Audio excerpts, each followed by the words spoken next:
Headlines first.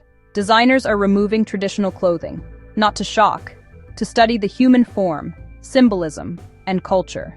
I want to slow this down and look at what's actually happening. On runways, in galleries, in editorials. Silhouettes are getting stripped back.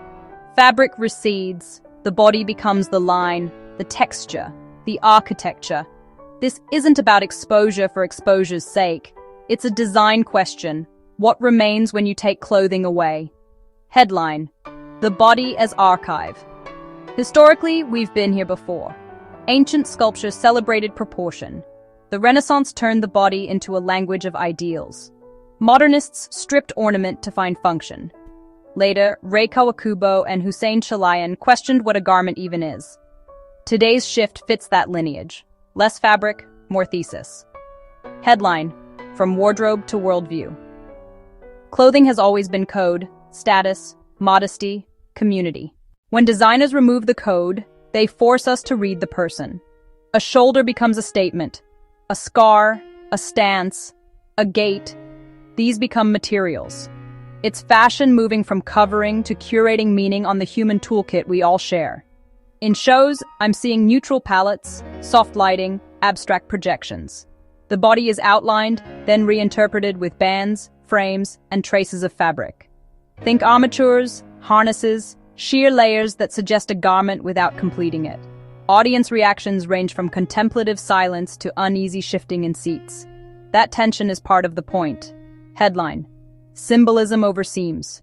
When you take away a dress, you don't remove culture. You reveal it. Tattoos read like textiles. Hair, jewelry, posture. Religious and regional modesty codes enter the room too. Designers are building sets and choreographies that acknowledge these contexts instead of ignoring them. There's also tech in the mix. Body scans generate digital garments. Motion capture turns movement into fabric. AR layers appear in your feed and vanish IRL. The physical body becomes the constant. Everything else is a filter. Headline: Is it fashion without clothes? Critics argue this is performance art. But fashion has always borrowed from performance. What matters is intention and craft. Pattern making can be negative space. Fit can be balance and breath, not just a size chart. The atelier becomes a studio where the body is the mold. There are real-world questions: consent and comfort, venue policies and cultural sensitivities. Accessibility for bodies fashion has ignored. The most thoughtful shows cast diverse forms and collaborate with cultural advisors. Museums are drafting guidelines to exhibit these works without sensationalizing them.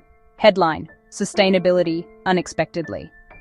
Using less material isn't a solution by itself, but it can critique overproduction, pair with mending, body-positive fit services, and modular pieces.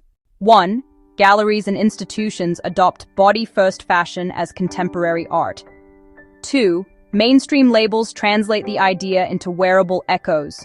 Transparent layers, cutouts, structured frames. 3. Digital fashion grows, letting people wear identities without physical waste. The bigger shift is philosophical. If clothing is language, the body is the alphabet. This trend asks us to become better readers, to see identity not just in what's worn, but in how a person occupies space. Headline: Beyond shock, toward meaning. Removing traditional clothing is a tool, not a destination. It can provoke, but at its best, it clarifies. It reminds us that fashion is a conversation across history, technology, and culture, written on the most universal canvas we have. Thanks for watching. Stay curious, read the silhouettes, and notice what stories appear when the seams fall silent.